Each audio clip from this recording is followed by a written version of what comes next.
Olá, olá a todos, muito boa tarde. Sou o Thiago Nadur, monitor de Direito Constitucional e Teoria Geral do Processo, e hoje nós vamos dar início à revisão a respeito do direito de ação. Eu só vou abrir o meu arquivo aqui para a gente seguir com a apresentação dos slides. Só um momento, por gentileza.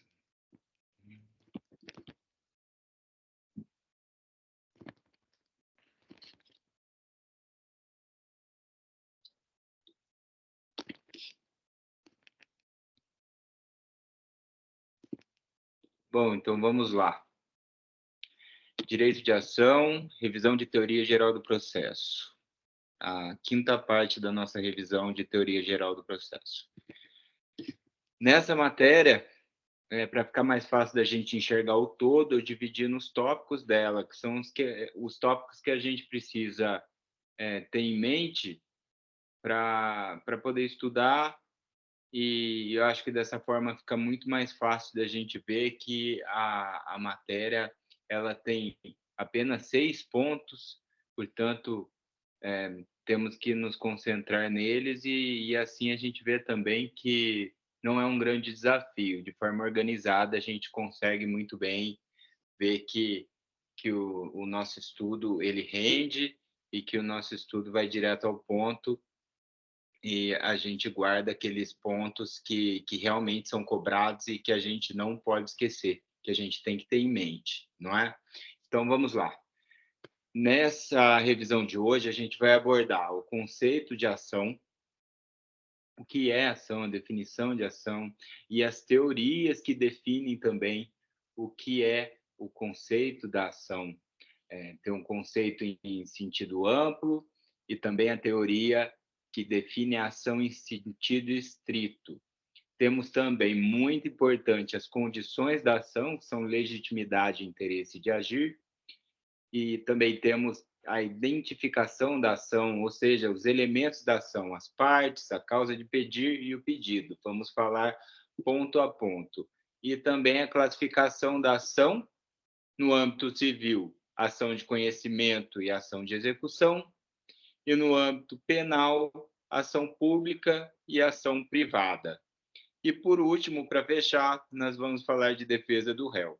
Eu só gostaria de deixar aqui também de expor que a estratégia é a seguinte: para esse último bimestre dessa matéria, o que a gente vai fazer?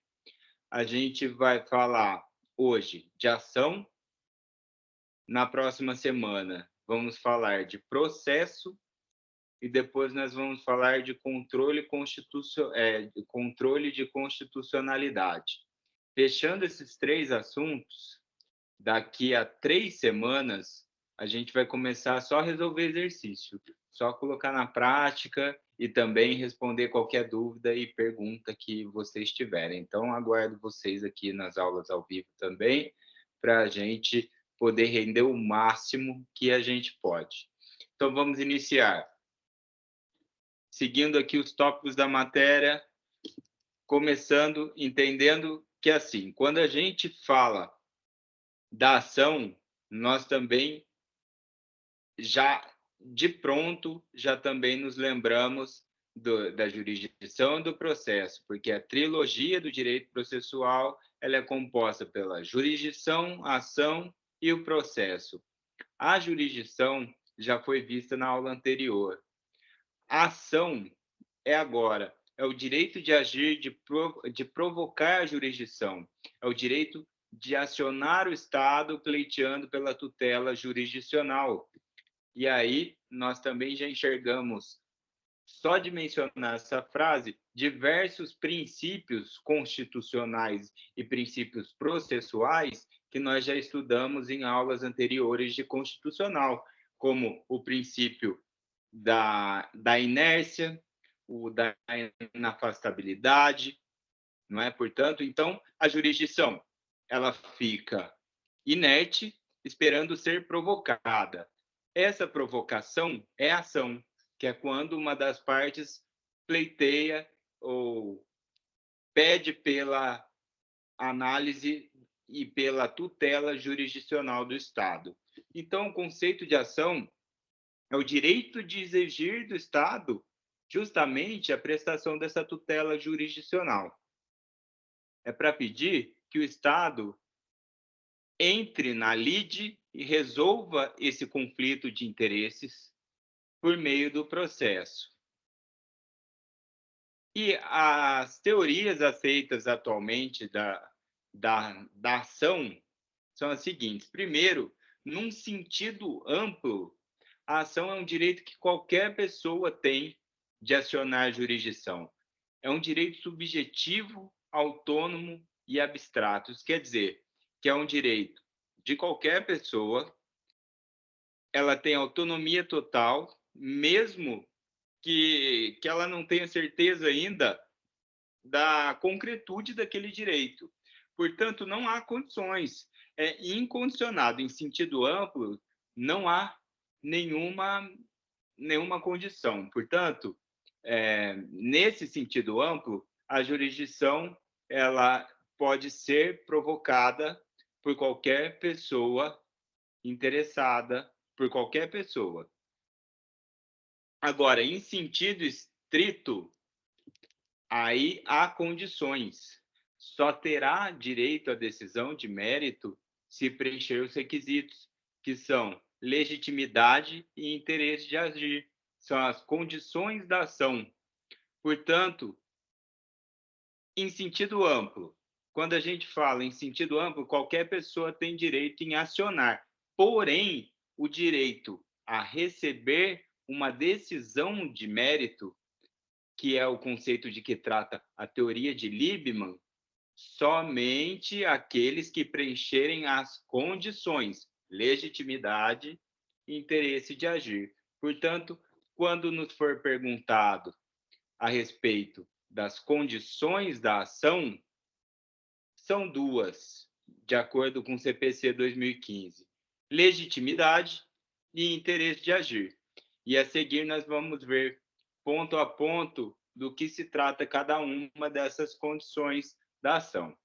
Então, se preencher esses dois requisitos, se houver a legitimidade e o interesse de agir, aquela pessoa, o autor da ação, ela terá direito a receber uma decisão de mérito. Agora, se não preencher, será resolvido sem, o processo será extinto sem uma solução de mérito, sem a resposta exata, porque não tem as condições da ação preenchidas, que são legitimidade e interesse de agir. A natureza jurídica da ação. A natureza é de um direito e um dever do Estado de que desfruta o autor. Tem inegável natureza constitucional, como acabamos de falar, é o princípio da inafastabilidade, né? O autor, aquele interessado em acionar jurisdição, por meio da ação, ele poderá provocar a jurisdição até então inerte. Então, tem natureza abstrata, autônoma e instrumental. Ou seja, instrumental. Quando a gente diz instrumental, instrumento, que o direito processual é um instrumento, é porque ele dá o movimento para se conseguir o direito material. Bom, já na ação penal, o que ocorre? Quando o criminoso descumpre o comando da norma penal, surge o direito do Estado, o jus puniendi, o direito de punir. No processo penal, o Estado exerce o direito de ação, na maioria das vezes, por meio do Ministério Público. E nós veremos os detalhes da ação penal também, da civil e da pública, como funciona. Bom, o processo penal é sempre necessário, ainda que o criminoso concorde com a punição a ele imposta, dada a delicadeza que reside no fato de que nas questões penais temos em jogo também, e principalmente, a liberdade, né? O direito da liberdade de locomoção, o direito de ir e vir, né? Que será cerceado caso haja sentença penal condenatória. Portanto, tem-se mais cuidado ainda quando nas questões penais, por conta do direito de liberdade de locomoção. Bom, chegamos àquele ponto que havíamos falado que é de extrema importância, né? É decisório, que são os requisitos para que o juiz possa avaliar o mérito, senão ele extinguirá o processo sem resolução de mérito. São as condições da ação, estão no artigo 17 do Código de Processo Civil, e elas são interesse de agir e legitimidade. Bom, elas estão presentes tanto no direito civil quanto no processual penal, né? No processual civil e no processual penal. E são condições para que se possa legitimamente exigir o provimento jurisdicional. Bom, primeiro, interesse de agir. O que configura o interesse de agir? No caso concreto, deverá preencher as duas perguntas. A ação é necessária? Essa ação é adequada? Quando a gente fala e pergunta se essa ação de fato ela é necessária, é se tem outra forma de se obter a satisfação desse direito? Há um processo administrativo ou há outra forma, autocomposição, uma transação, né, que seria nada mais do que uma negociação entre as partes, de forma pacífica, ou não? Se não houver, responde essa primeira pergunta. Então, se não há possibilidade de obter satisfação do direito, se não pela via jurisdicional, já preenche uma das condições para que se configure interesse de agir. Outra questão é assim, além de necessária, essa ação iniciada, ela é adequada de fato? Por exemplo,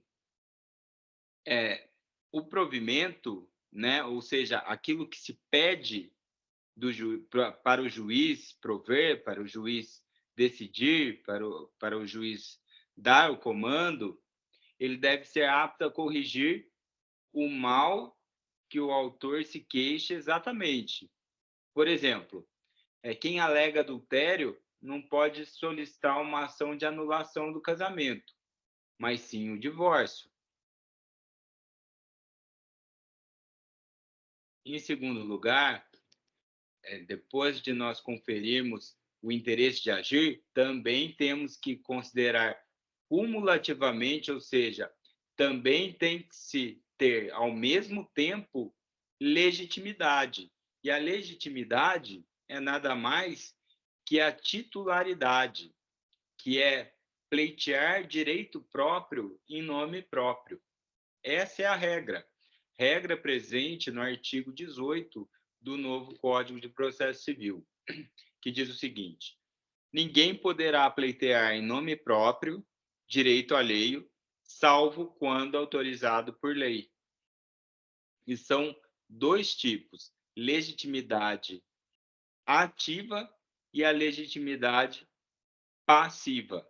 Legitimidade ativa é aquela legitimidade para ser o autor da demanda, né, para ser o autor da ação, aquele que inicia, e legitimidade também, claro, como réu, como requerido. Não presentes, não se prossegue. Se não houver legitimidade para ser réu, obviamente aquela pessoa não pode responder por aquilo. E como vimos na frase anterior, tinha uma exceção, né? Uma exceção representada pela frase salvo quando a lei permitir, né? Que uma pessoa possa pleitear por direito alheio em nome próprio. Então, vamos ver. As exceções em que o direito permite o pleito em nome próprio na defesa de interesse alheio são as seguintes: legitimação extraordinária e substituição processual. O que seriam? Por exemplo, um exemplo aqui de legitimação extraordinária. Ação popular, que nós já estudamos e já escutamos algumas vezes, né, nas aulas, e também no estágio, e também na leitura, né, nas leituras que fazemos. Uma ação popular é quando o cidadão defende o interesse da administração em nome próprio. A ação popular é uma ação constitucional posta à disposição de qualquer cidadão. Então, o requisito para você ser legitimado nesse caso é que você seja um cidadão, que você tenha os seus direitos políticos, né? Que você não tenha sido condenado por uma sentença condenatória transitada em julgado, e, e, e essa ação ela tem um escopo de defender o patrimônio público, né? De, de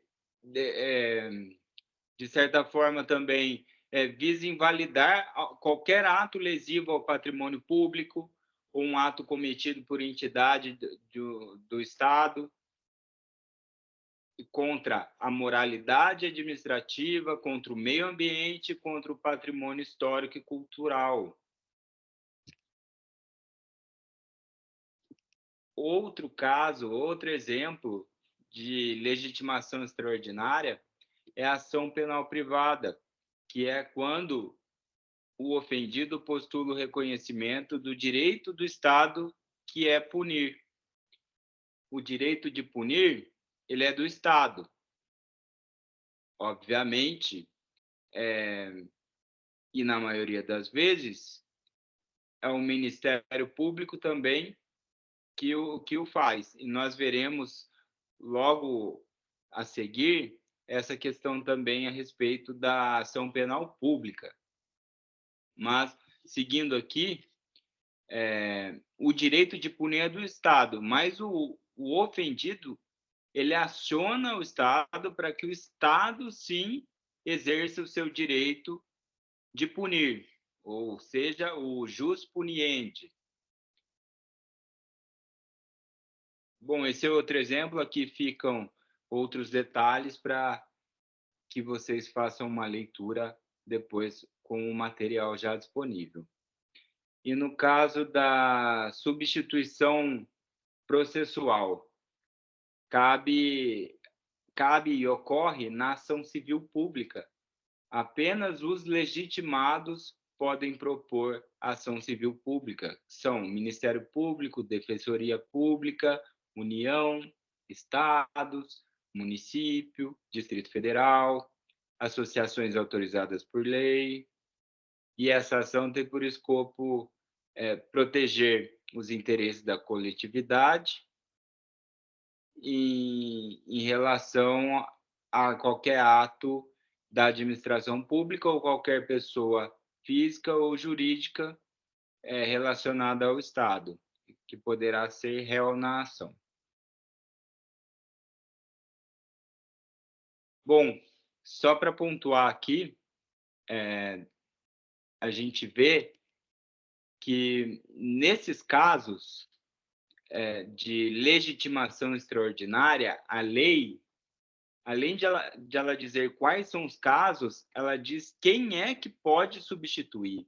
Então, só para a gente ver que realmente se trata de uma grande exceção e que, via de regra, é legitimado, tem legitimidade para agir a pessoa em nome próprio pelo direito próprio dela, somente a pessoa pelo direito desta mesma pessoa.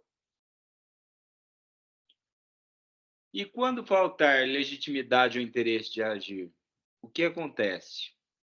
Ao que nós chamamos de carência da ação. Faltará, nesse caso, qualquer uma das condições da ação, e desse modo se dirá que o autor é carecedor de ação, que ele não tem aquela ação, que ele está carente de ação. É o dever do juiz verificar a presença dessas condições e ele tem que declarar de ofício o quanto antes a ausência de qualquer uma dessas condições e dessa forma ele extinguirá sem resolução de mérito, porque o juiz não poderá analisar o mérito se a parte não tiver interesse de agir e se ela não for legítima para pleitear, para acionar a jurisdição, para provocar a jurisdição.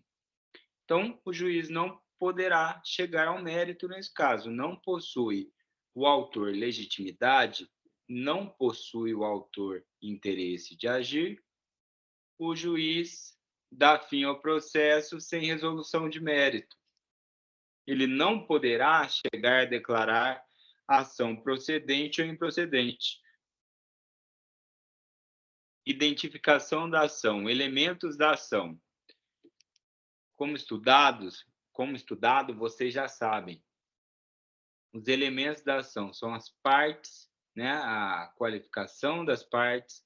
No processo penal, o Ministério Público e o querelante são partes. O querelante é aquele que inicia a queixa-crime, é aquele que acusa, junto com o MP.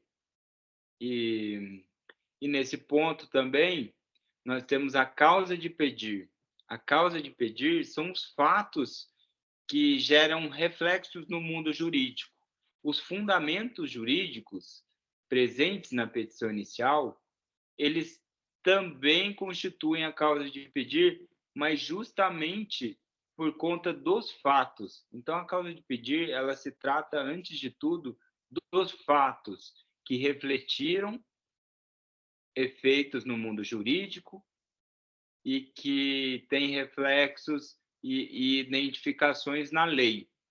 Por isso, na causa de pedir, são trazidos os fatos e é trazido também aquele direito que foi despertado, que simboliza as mudanças ocasionadas no mundo jurídico pelos fatos narrados na petição. E, por último, o pedido. O pedido que pede da jurisdição o provimento. O provimento pode ter natureza cognitiva no processo de conhecimento, numa sentença declaratória. Esse provimento pode ser também de natureza constitutiva. E a classificação das ações. Classificação das ações. Na esfera civil, nós temos nomes aqui muito familiares nossos já nas aulas, que são a ação de conhecimento e a ação executiva. Primeiro, a ação de conhecimento, ela visa o provimento do mérito. Elas podem ser declaratórias, constitutivas. Declaratórias é quando se pede para que o juiz ele dê, avaliando os fatos e as provas, que ele declare que aquela pessoa de fato é titular daquele direito. Já na constitutiva, o juiz trabalha através das provas que são produzidas, dos atos processuais, das alegações, ele trabalha de forma a constituir, de acordo com a análise dos detalhes da petição e das demais atos, constituir quem tem direito, qual é a partir daqueles direitos pleiteados, a quem assiste aquele direito, se ele de fato existe de forma palpável para aquela pessoa que está pedindo aquilo, se tem contundência, então se constitui aquela sentença, ela constitui o direito da pessoa, revela se há e quem tem de fato o direito. Na executiva, ela visa o provimento da satisfação, o cumprimento de uma sentença ou o pagamento daquilo que se decidiu que um deve ao outro. E, de acordo com a pretensão do autor, as ações também podem ser classificadas de certa forma que, por exemplo, se a questão é patrimonial, se a questão é sobre um imóvel, por exemplo, aquela ação ela terá a classificação de ação patrimonial, a ação imobiliária, ação mobiliária, dependendo do que pretende o autor, do que deseja o autor. Mas essa classificação, no processo penal, não existe, uma vez que, se tratando de crime, a pretensão é sempre a mesma, que o Estado exerça a sua função e o seu direito de punir o infrator. Bom, a classificação da ação penal. Em relação à ação penal, de acordo com o sujeito que promove, a ação pode ser pública, e a pública pode ser incondicionada ou condicionada à representação ou requisição do Ministério Público, do Ministro da Justiça. Então, ação pública incondicionada é aquela que, mesmo que o ofendido, mesmo que a pessoa lesada não queira acionar a jurisdição, aquela questão ela é tão grave que, mesmo que ela não tenha intenção, o Estado não pode afastar de apreciar aquilo. Portanto, o Ministério Público ele tem o dever de acionar a jurisdição como parte da ação. A condicionada, aí ela depende da vítima, ela depende do ofendido querer ou não representar ou denunciar ao Ministério Público para que ele encaminhe para a jurisdição.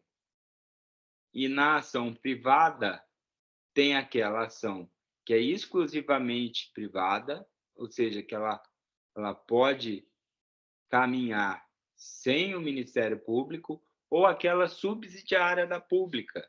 A subsidiária da pública ocorre que, se por algum motivo o Ministério Público ele não promover aquela ação, ele não ajuizar aquela ação, ele não acionar o Poder Judiciário, o ofendido tem o direito, sim, subsidiariamente, conforme artigo 29 do Código de Processo Penal. E agora, o último ponto é a defesa do réu, tecnicamente chamada de exceção. Exceção é o poder jurídico de que se acha investido o réu e que lhe possibilita opor a ação que lhe foi promovida. Ou seja, exceção é o direito do réu se defender. É o direito do réu dele promover, dele entrar respondendo à petição inicial com a sua contestação. E dessa forma, ele exerce o direito de se defender.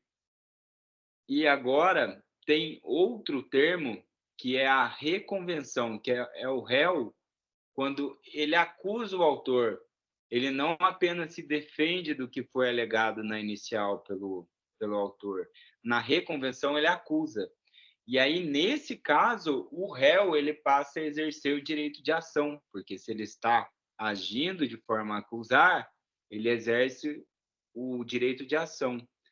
e quando ele apenas se defende, ele exerce o direito de exceção. E, bom, esse é o fim dessa revisão a respeito desse assunto, que é o direito de ação. A partir de semana que vem, a gente entra em processo, e para falar sobre o processo, vamos ter também algumas questões. Logo depois do assunto do processo, entraremos em controle de constitucionalidade. E depois, daqui a umas 3 semanas, nós vamos resolver somente questões juntos, para a gente reforçar o conhecimento e também para a gente fortalecer ainda mais os pontos que nós já temos na mente. Então é isso. Agradeço muito a vocês por mais uma revisão. Desejo bons estudos e reitero aqui que vocês sempre podem contar comigo e com a monitoria para que juntos nós aperfeiçoemos nossos conhecimentos e possamos cada vez mais nos superar. Tá bom? Desde já, um bom feriado para vocês e um grande abraço.